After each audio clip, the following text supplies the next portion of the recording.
اللہ کریم نے کسی کو یہ حق نہیں دیا کہ وہ دوسرے کی عزت کے ساتھ کھیلے، دوسرے کی جان کے ساتھ کھیلے، دوسرے کی جائیداد کے ساتھ کھیلے، دوسرے کے حقوق کے ساتھ کھیلے۔ یہ اللہ کریم نے کسی کو حق نہیں دیا۔ اور اورنگزیب عالمگیر کے دور میں ایک گورنر تھا بڑا خوشک قسم کا، شرابی کبابی بدماش آدمی۔ شراب اور زنا کی وجہ سے لوگوں کی ذہنیت جانوروں سے بھی بدتر ہو جاتی ہے۔ تو اس کا کام یہ تھا کہ وہ جس غریب گھر میں کوئی خوبصورت دوشیزہ دیکھتا اس کو اپنی دلہن بناتا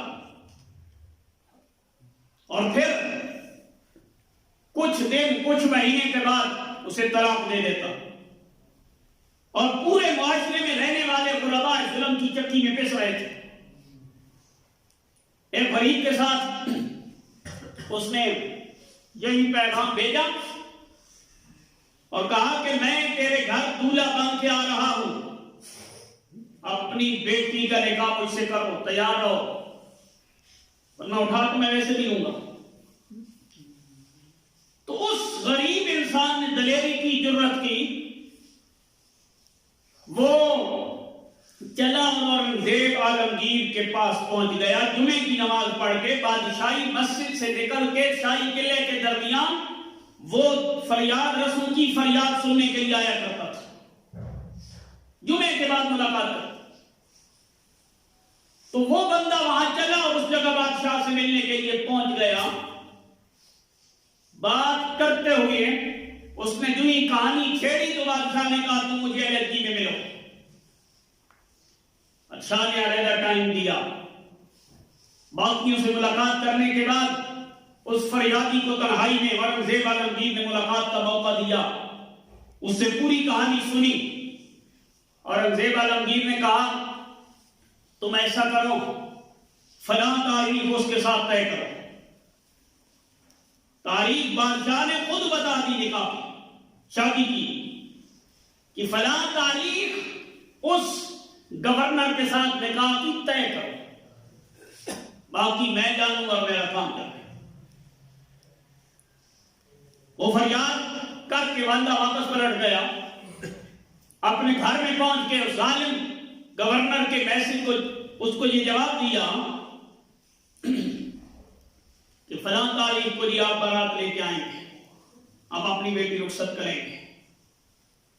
اور ایک بندے کی ویسے بھی ایسے عہدیداروں کے سامنے کہاں سنی جاتی، لیکن جب اس طریقے سے طے ہو گیا تو وہ گورنر اپنے عیاش امراء کے ساتھ اور اپنے عیاش خوشامدیوں کے ساتھ بارات لے کے وہاں پہنچا۔ وہ ناچ گانے، وہ باجے، وہ شور، وہ شرابے جو ڈھنگ ان شادیوں کی پر کیے جاتے ہیں وہ سارے ہوتے رہے۔ وہ گورنر نوٹ پھینکتا رہا، شراب کے جام چڑھائے جاتے رہے کہ درمیان میں ایک اجنبی آدمی فقیرانہ لباس میں بار بار بادشاہ کے پاس آتا ہے اور آ کے کہتا ہے مجھے بھی کچھ دو نا، ان گانے والوں پہ تو نوٹ پھینک رہے ہو، میں غریب آدمی ہوں، فقیر آدمی ہوں، مجھے بھی تو کچھ دو نا۔ تو وہ گورنر حقارت کے ساتھ اس غریب بھکاری کو دھتکار دیتا، کہتا لینا تو وہ اٹھاؤ نا، کروڑوں جو ہم لٹا رہے ہیں وہاں سے اٹھاؤ۔ وہ غریب بار بار اسی کے پاس جاتا۔ آخر پہ گورنر کو غصہ آیا، اس نے کہا تمہیں میری بولی سمجھ نہیں آ رہی، میں جو کہہ رہا ہوں بھائی جو نوٹ ہم وہاں پھینک رہے ہیں ان سے اٹھاؤ، گورنر کے ہاتھ سے لینے ضروری ہے۔ جب گورنر نے اپنے تیور بدلے، فقیر نے بھی نکاح الٹ دیا، اندر سے اورنگزیب عالمگیر نکل آیا۔ نکاح الٹا، اس نے کہا تم جانتے ہو میں کون ہوں؟ میں ایک دو گھروں کا نہیں، پوری رعایا کا ذمہ دار ہوں۔ ہمارے وڈیرے کہہ گئے ہیں فاروق اعظم جیسے کہ اگر دریا کے کنارے بکری بھی مر جائے تو میں ذمہ دار ہے۔ اس لیے ایک دو گھروں یا خاندانوں کی ذمہ داری نہیں لی میں پوری رعایا کا ذمہ دار ہوں۔ تم میری غریب رعایا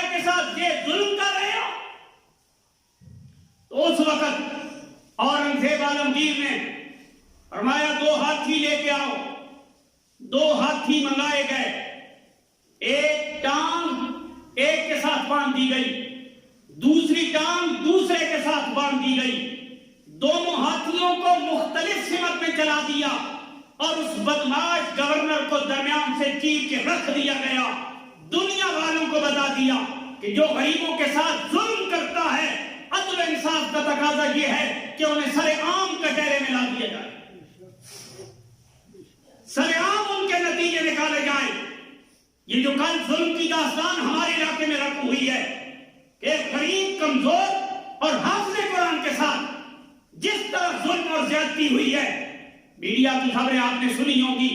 پولیس نے ان کو گرفتار ضرور کیا ہے, مقدمے آگے چلیں گے, لیکن میں یہ کہنا چاہتا ہوں کہ ایسے درندوں کے مقدمے ہفتے یا 10 دنوں کی بات نہیں ہونی چاہیے. ایسے درندوں کو سریعان پھانسی لگائی جائے تاکہ محمد کریم کے دین کی سمجھ لوگوں کو آئے کہ یہاں کسی کے ساتھ کوئی ظلم کرتا ہے تو دین محمدی اس کے لیے سائباں بن کے کھڑا ہے. کتنی جاتی ہے, کوئی پوچھنے والا نہیں, اور عوام اس بات پہ مطمئن ہے. FIR درج ہو گئی, ظالم پکڑ لیے گئے. میں نے کہا چند دنوں کے جذبات ہوتے ہیں, جب نوٹوں کی تھیلیاں سامنے آتی ہیں جذبات ٹھنڈے ہوتے ہیں, جب اوپر سے فون آتے ہیں فیصلے تبدیل ہوتے ہیں. ان فیصلوں کو ٹھنڈا ہونے سے پہلے دین محمدی کی تلوار چلا دی جائے, آقا کریم کے دین کا فیصلہ کر دیا جائے, تاکہ آج اگر ایک معصوم کے ساتھ سے ظلم ہوا ہے تو اس دنیا میں باقی معصوموں کے ساتھ زیادتی نہ ہو. ان لوگوں میں پھیلنے والے اور پھیلنے والے یہ درندے اتنے آزاد ہو گئے کہ انہیں اس بات پہ گمان ہوتا ہے کہ ہمارے پیچھے وہ لوگ ہیں جن کو ہم نے ووٹ دیے. ان کو یہ مان ہوتا ہے ہماری سفارش وہ کریں گے جن کو ہم نے پرچی ڈالی ہے. اس وجہ سے اتنے دھڑلے سے یہ ظلم ہوتے ہیں, اور ان غریب لوگوں کی آواز اٹھانے والا کوئی نہیں. اس وجہ سے یہ بات ذہنوں میں رکھنی چاہیے, اور یہ میں ریکارڈ اس لیے کر رہا ہوں کہ عمران خان تم تو بڑی آواز لگایا کرتے تھے ہم ظلم کو بدلیں گے, ہماری تحریک انصاف ہے.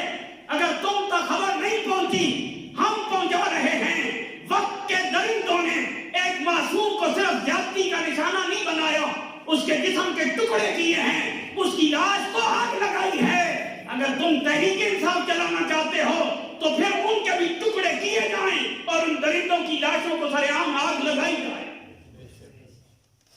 کیا تماشا ہے, انسانیت کی قدر ہی ختم ہو گئی. دنیا میں رہنے والے ان درندوں کو یوں اگر آزاد چھوڑ دیا گیا تو پھر کسی کو جینے کا حق نہیں بنے گا. جو وزراء, جو امراء اور جو اپنے عہدوں پہ بیٹھنے والے ایسے غریبوں کے ساتھ زیادتیاں کرنے والوں کے ساتھ کھڑے ہوتے ہیں, یاد رکھیں قرآن کہتا ہے اِنَّا أَعْتَدْنَا لِلظَّالِمِينَ نَارًا, ایسے ظالموں کے لیے ہم نے آگ تیار کر رکھی ہے, اور وہ قیامت والے دن اس آگ کے اندر ڈال دیے جائیں گے. وَيَوْمَ يَعَضُّ الظَّالِمُ عَلَىٰ يَدَيْهِ يَقُولُ يَا لَيْتَنِي اتَّخَذْتُ مَعَ الرَّسُولِ سَبِيلًا.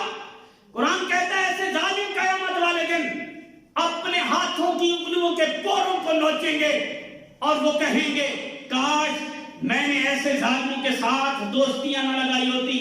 یا ویلتا لیتنی لم اتخذ فلانا خلیلا, کاش میں نے ایسے ظالموں کے ساتھ دوستیاں نہ لگائی ہوتی کہ آج ان کی وجہ سے میں آگ کا شکار ہوں. لہذا ایسے ظالم کی پشت پناہی کرنے والا ہر افسر سنے, ہر وزیر سنے, ہر امیر سنے کہ آج اگر غریبوں کے ساتھ ظلم کرنے والوں کے ساتھ تم کھڑے ہو گئے تو قیامت والے دن عدالت خداوندی جب لگے گی, جس آگ میں ان درندوں کو ڈالا جائے گا اسی آگ میں تمہیں بھی ڈال دیا جائے گا. اور پھر نہ کہنا کہ ہمیں خبر نہ ہوئی. کتنی زیادتی ہے.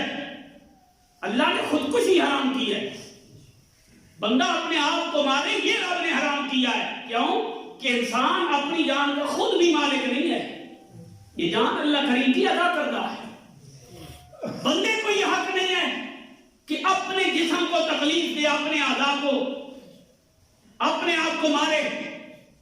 اور یہ درندے اس طرح آزاد ہو گئے کہ ایک غریب، ایک کمزور اور ایک معصوم بچے کے ساتھ ظلم اور زیادتی، پھر اس کی ناخن نکال دیے گئے، جسم کے ٹکڑے کر دیے گئے، لاش کو آگ لگا دی گئی، اور ابھی تک دنیا یہ انتظار کر رہی ہے ایف آئی آر درج ہوئی ہے، عدالت میں مقدمہ چلے گا اور پھر جا کے فیصلے ہوں گے۔ میں نے کہا ایسے درندوں کے لیے لمبے فیصلوں کی ضرورت ہی نہیں ہے، پتہ ہے سب دنیا کو کس نے کیا کیا ہے، تو فوراً فیصلہ کرو تاکہ کل کوئی اور درندہ ایسا اقدام نہ اٹھائے۔ یہ زیادتیاں کب بند ہوں گی؟ ورنہ اگر عدالتوں نے پیسے لے کر یا اوپر کے سودوں سے ایسے غریبوں کے ساتھ ناانصافیاں کی تو پھر لوگ فیصلے خود کرنے لگ جائیں گے، پھر یہ قانون نہیں رہے گا، یہ جنگل کا نظام بن جائے گا۔